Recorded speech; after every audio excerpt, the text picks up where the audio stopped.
¿Qué lleva a una familia entera a convertirse en sinónimo de terror y muerte?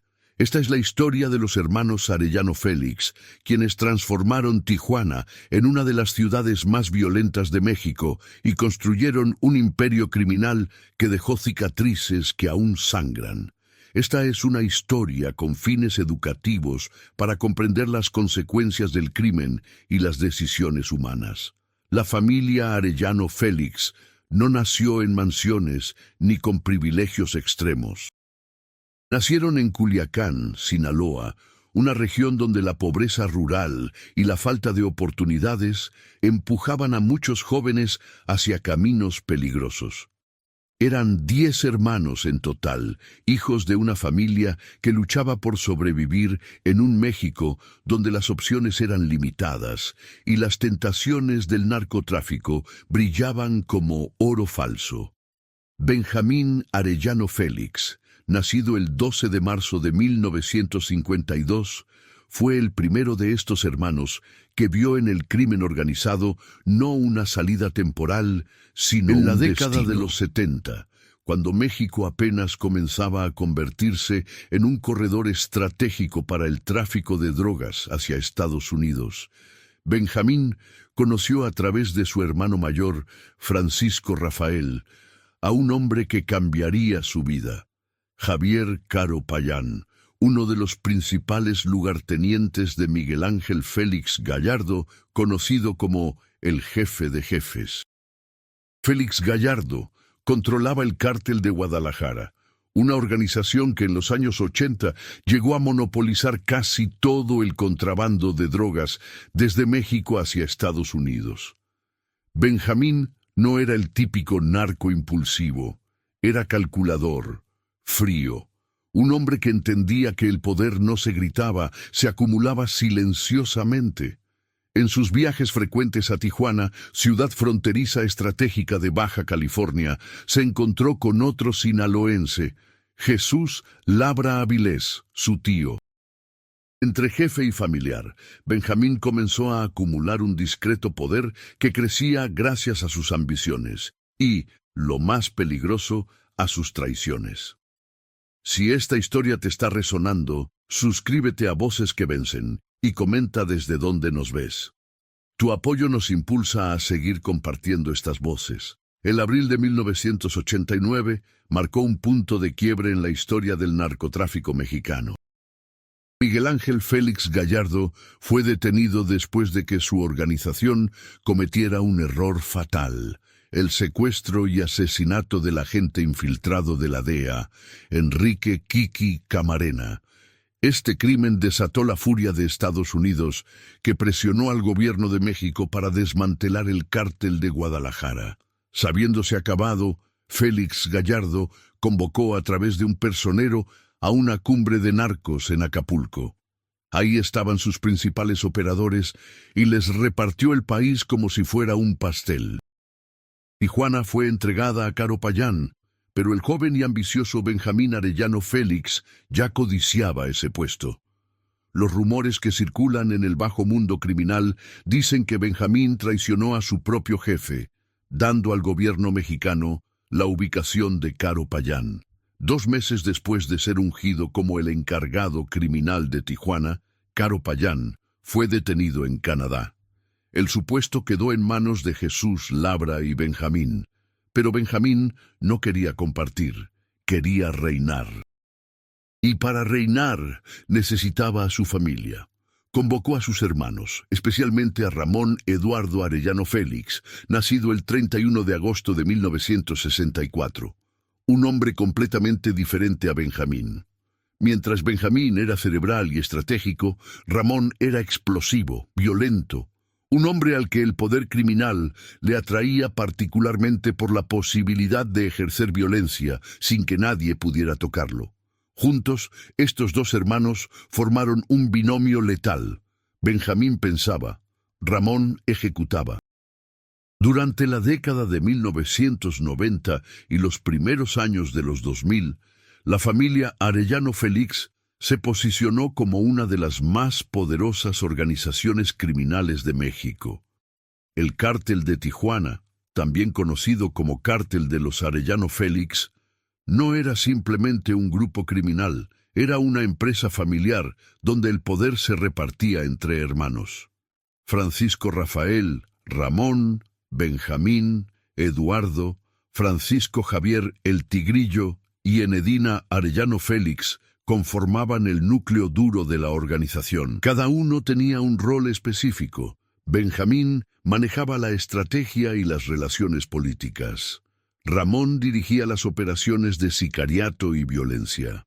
Eduardo, conocido como el Doctor, se encargaba de aspectos logísticos. Francisco Javier supervisaba rutas operativas y Enedina, la única mujer en el liderazgo, controlaba las finanzas. Los Arellano Félix gozaban de la protección altísima del gobierno federal y de procuradurías desde Oaxaca hasta Baja California. Tenían negocios sucios desde Colombia y Perú hasta Canadá, pasando por las principales ciudades de Estados Unidos. Se creían intocables, pero su imperio comenzó a tambalearse cuando decidieron enfrentarse al narcotraficante más peligroso de México, Joaquín El Chapo Guzmán. La rivalidad entre los Arellano Félix y El Chapo Guzmán se volvió legendaria por su brutalidad. El Chapo había recibido la plaza de Tecate, una ciudad que él veía como poca cosa para sus grandes planes. Comenzó a rebelarse calladamente e incumplió con el acuerdo de no meterse en las plazas de otros. Específicamente, el Chapo comenzó a poner los pies en Tijuana, y aquello molestó mucho a los ya de por sí volubles hermanos Arellano Félix. La guerra entre ambos carteles dejó cientos de muertos. El 17 de septiembre de 1998, Ramón Arellano Félix, líder operativo de la organización, ordenó el asesinato de 18 personas en Ensenada, Baja California. La violencia no tenía límites. Tijuana se convirtió en una ciudad donde el miedo era moneda corriente, donde familias enteras vivían atrapadas entre fuegos cruzados, donde niños crecían viendo cadáveres en las calles como si fuera parte del paisaje. Las consecuencias de estas decisiones criminales no fueron solo estadísticas, fueron vidas destruidas, madres llorando a sus hijos, comunidades desgarradas por el terror. Los Arellano Félix no construyeron un imperio, construyeron un infierno. Si conoces a alguien que necesita esta historia, compártela. Juntos podemos inspirar a más personas. El principio del fin llegó en el Carnaval de Mazatlán del año 2002. Ramón Arellano Félix, el hombre que había sembrado tanto terror, fue abatido a disparos en un enfrentamiento con la policía el 10 de febrero. Su muerte no fue heroica ni cinematográfica. Murió perseguido, como había vivido, huyendo de las consecuencias de sus actos. Apenas 2 meses después, en marzo de 2002, Benjamín Arellano Félix, el cerebro de la organización, fue finalmente capturado. El hombre que se creía intocable terminó esposado, enfrentando la justicia que tanto había evadido. Francisco Rafael Arellano Félix murió el mismo año en circunstancias violentas relacionadas con la guerra interna del narcotráfico. 3 hermanos caídos en menos de un año. Pero la familia no se rendiría fácilmente. Francisco Javier Arellano Félix, apodado El Tigrillo, tomó el control de las operaciones. Sin embargo, su reinado fue breve. El 16 de agosto de 2006, la Guardia Costera de Estados Unidos lo aprehendió. Fue sentenciado a cadena perpetua el 5 de noviembre de 2007 por dirigir una empresa criminal continua. Eduardo Arellano Félix, el Doctor, intentó mantener viva la organización, pero fue capturado el 26 de octubre de 2008. En mayo de 2013, fue condenado a 15 años de prisión en Estados Unidos. Esta sentencia llevó a William Sherman, director de la Agencia Antidrogas de Estados Unidos, DEA, en San Diego, a declarar que el cártel de los Arellano Félix estaba muerto. Pero la historia de esta familia no terminó con arrestos. Terminó con una lección devastadora sobre las consecuencias del crimen.